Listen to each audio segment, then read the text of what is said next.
सरफराज को क़यादत से हटाने के बाद एक और गलती पीसीबी को बहुत महंगी पड़ गई है। कौमी टीम के विकेटकीपर बल्लेबाज सरफराज अहमद को टेस्ट और टी20 टीम की क़यादत से हटाए जाने के बाद एक नया तनाज़ा खड़ा हो गया है। पाकिस्तान क्रिकेट बोर्ड ने विकेटकीपर बल्लेबाज सरफराज अहमद से टेस्ट और टी20 की कप्तानी वापस लेते हुए अजहर अली को टेस्ट जबकि बाबर आजम को टी20 का कप्तान तो बना दिया है, जबकि सरफराज अहमद को दोनों फॉर्मेट्स की क़यादत से हटाए जाने के बाद तनाज़ा उस वक़्त खड़ा हुआ जब पाकिस्तान क्रिकेट बोर्ड ने सोशल मीडिया की वेबसाइट ट्विटर पर एक पोस्ट की जिस पर उन्हें शदीद तनकीद का निशाना बनाया जा रहा है। उस ट्वीट में कौमी टीम के खिलाड़ियों को जश्न मनाते हुए देखा जा सकता है, जिसमें फ़ख्र जमान बिल्कुल वाज़ेह नज़र आ रहे हैं,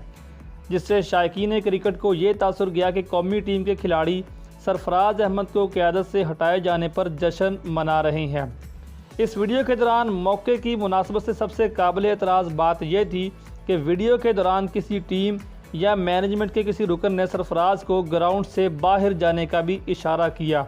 इस ट्वीट से ये तासुर भी किया कि शायद कौमी टीम किसी ग्रोहबंदी का शिकार थी जो मुमकिन शिकस्त का सबब बनी और इसी की वजह से पीसीबी को सरफराज को क़यादत से हटाना पड़ा और इस इक़दाम के बाद खिलाड़ियों ने खूब जश्न मनाया है। शायकीन क्रिकेट ने पीसीबी की इस ट्वीट को शदीद तनकीद का निशाना बनाया, जिसके बाद पीसीबी ने इस पोस्ट को अपने ऑफिशियल ट्विटर अकाउंट से डिलीट भी कर दिया है। आपकी क्या राय है? क्या खिलाड़ियों को अपना ऐसा रद्द-ए-अमल देना चाहिए था सरफराज अहमद को कप्तानी से हटाने जाने पर, या फिर आप सरफराज अहमद को कप्तान रखने पर इत्तेफाक करते हैं?